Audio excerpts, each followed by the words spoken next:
Hello மக்களே, எல்லாருக்கும் வணக்கம். Welcome to my YouTube channel Jai's memories. இன்றைக்கி நம்ம இந்த வீடியோவில் என்ன பார்க்க போகிறோம் அப்படின்னா, சரவணா ஸ்டோர்ஸ் எலீட்டோட கோல்டு சேவிங் ஸ்கீம் பற்றின டீட்டெயில்ஸ் தான் இந்த வீடியோவில் பார்க்க போகிறோம்.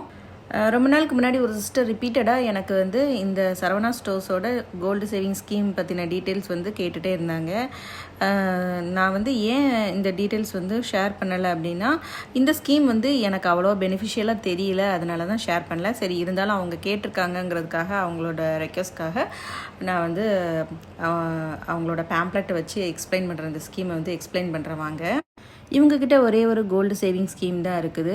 அதே மாதிரி மற்ற கடைகளை மாதிரி இவங்கக்கிட்ட 11 மந்த்ஸ் ஸ்கீம் கிடையாது. இவங்களோட ஸ்கீம் பார்த்திங்கன்னா 6 மந்த்ஸ் ஸ்கீம் தான். ஸோ 6 மந்த்ஸுக்குள்ளே நம்ம இன்ஸ்டால்மெண்ட் பே பண்ணிவிட்டு ஜுவல் பர்ச்சேஸ் பண்ணிக்கணும். ஸோ இந்த ஸ்கீம் 6 மந்த்ஸில் மெச்சூர் ஆயிரும்.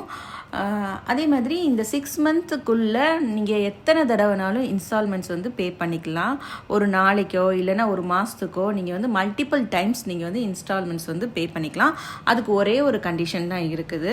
என்னென்னா, ஒவ்வொரு தடவை நீங்கள் இன்ஸ்டால்மெண்ட் பே பண்ணும்போதும் மினிமம் 2000 பே பண்ணணும். அதாவது மேக்ஸிமம் எவ்வளோ நாளும் பே பண்ணிக்கலாம்.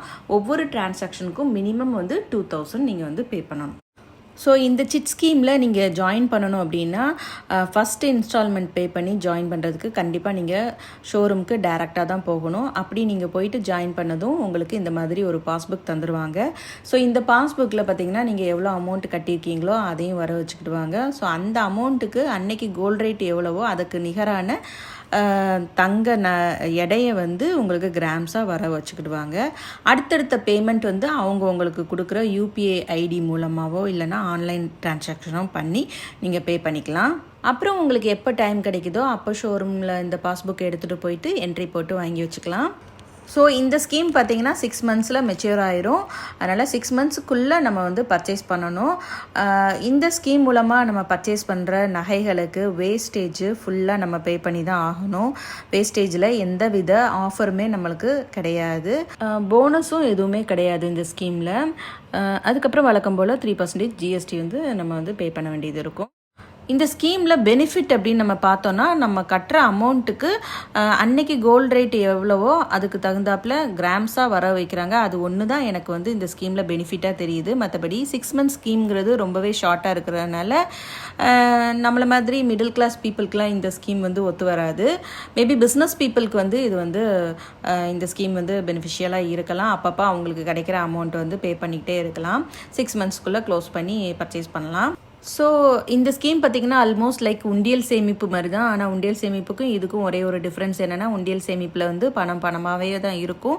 இந்த ஸ்கீமில் பார்த்திங்கன்னா நம்ம கட்டுற பணம் கோல்டு கிராம்ஸாக வர வைக்கப்படுது. அது ஒன்று தான் உண்டியல் சேமிப்புக்கும் இதுக்கும் உள்ள டிஃப்ரென்ஸ். ஸோ கோல்டில் ஷார்ட் டைமில் இன்வெஸ்ட் பண்ணி பர்ச்சேஸ் பண்ணணும்னு நினைக்கிறவங்க இந்த ஸ்கீமை ஆப்ட் பண்ணலாம். இந்த ஸ்கீம் சூஸ் பண்ணலாம். ஏன்னா கோல்டு ரேட் பார்த்திங்கன்னா நாளுக்கு நாள் கூடிட்டே தான் வருது. இதில் கூட பார்த்திங்கன்னா நான் ஜூன் மாதம் இந்த ஸ்கீமில் ஜாயின் பண்ணியிருக்கேன். அப்போ நான் ஒரு இயரிங் ஒன்று பர்ச்சேஸ் பண்ணியிருந்தேன். ஓல்டு கோல்டு போட்டுட்டு ஒரு இயரிங் ஒன்று பர்ச்சேஸ் பண்ணியிருந்தேன். அதில் இருக்க பேலன்ஸ் அமௌண்ட்டை அப்படியே சிட்டில் பே பண்ணிட்டேன். ஸோ அன்னைக்கு கோல்டு ரேட் எவ்வளோ இருந்திருக்கு பாருங்கள், 6550 ரூபா தான். அதாவது ஜூன் 27 பார்த்திங்கன்னா கோல்டோட ரேட் ஒரு கிராமுக்கு 6550 ரூபா தான் இருந்திருக்கு. இன்றைக்கி கரெக்டாக 3 மாதத்தில், இன்றைக்கி செப்டம்பர் 24, இன்றைக்கி கோல்டு ரேட் 7000 ஆயிடுச்சு. கிட்டத்தட்ட 450 ருபீஸ் ஒரு கிராமுக்கு இன்க்ரீஸ் ஆயிருக்கு 3 மந்த்ஸில். ஸோ உங்களுக்கு ஸோ ஷார்ட் டைமாக இருந்தாலும் சரி, லாங் டைம் இன்வெஸ்ட்மெண்ட்டாக இருந்தாலும் சரி, கோல்டில் இன்வெஸ்ட் பண்ணுறது நம்மளுக்கு கண்டிப்பாக ப்ராஃபிட்டபுளாக தான் இருக்கும் ஃப்யூச்சரில். அண்ட் இன்னொரு விஷயம் சொல்ல மறந்துட்டேன். சரவணா ஸ்டோர்ஸில் நம்ம கோல்டு பர்ச்சேஸ் பண்ணுறதா இருந்தாலும் சரி, இல்லை சிட் ஸ்கீமில் நம்ம பே பண்ணுறதா இருந்தாலும் சரி, நம்ம பே பண்ணுற அன்னைக்கு கோல்டு ரேட் எவ்வளவோ அதில் இருந்து ஒரு கிராமுக்கு 75 ருபீஸ் லெஸ் பண்ணி தான் சேல்ஸ் பண்ணுறாங்க. ஸோ இந்த ஸ்கீம் பற்றின ஒரு கிளாரிட்டி உங்களுக்கு கிடச்சிருக்குன்னு நினைக்கிறேன். வேறு ஏதாவது டவுட் இருந்தது இந்த ஸ்கீம் பற்றினா எனக்கு கமெண்ட்டில் தெரிவிங்க. கண்டிப்பாக நான் கிளாரிஃபை பண்ணுறேன். இந்த ஸ்கீம் யாருக்கெல்லாம் பிடிச்சிருக்குன்னு சொல்லுங்கள். அண்ட் சரவணா ஸ்டோர்ஸ் எலீட்டில் பார்த்தீங்கன்னா திருநெல்வேலி பொறுத்த வரைக்கும் இவங்கக்கிட்ட தான் வந்து எக்கச்சக்க collections, earrings, finger rings, bracelet, அதுக்கப்புறம் செயின்ஸாக இருக்கட்டும், அப்புறம் ஹாரம், நெக்லஸ் எல்லாத்துலேயுமே பார்த்தீங்கன்னா ட்ரெடிஷ்னல் பேட்டர்ன்ஸில் தொடங்கி லேட்டஸ்ட் ட்ரெண்டி பேட்டர்ன்ஸ் வரைக்கும் வச்சுருக்குறாங்க. ஸோ கலெக்ஷன்ஸ்லாம் இவங்களை அடிச்சுக்க முடியவே முடியாது. ஆனால் வந்து ஸ்கீம் தான் கொஞ்சம் எனக்கு அவ்வளோவா பெனிஃபிஷியலாக தெரியல. நீங்கள் என்ன நினைக்கிறீங்க அப்படிங்கிறத கமெண்ட்டில் தெரிவிங்க. என்னோட இந்த சேனலை சப்ஸ்கிரைப் பண்ணாமல் பார்த்துட்ருக்கோங்க, சப்ஸ்கிரைப் பண்ணிவிட்டு பாருங்கள். அடுத்தடுத்த வீடியோவில் சந்திப்போம். தேங்க்ஸ் ஃபார் வாட்சிங்.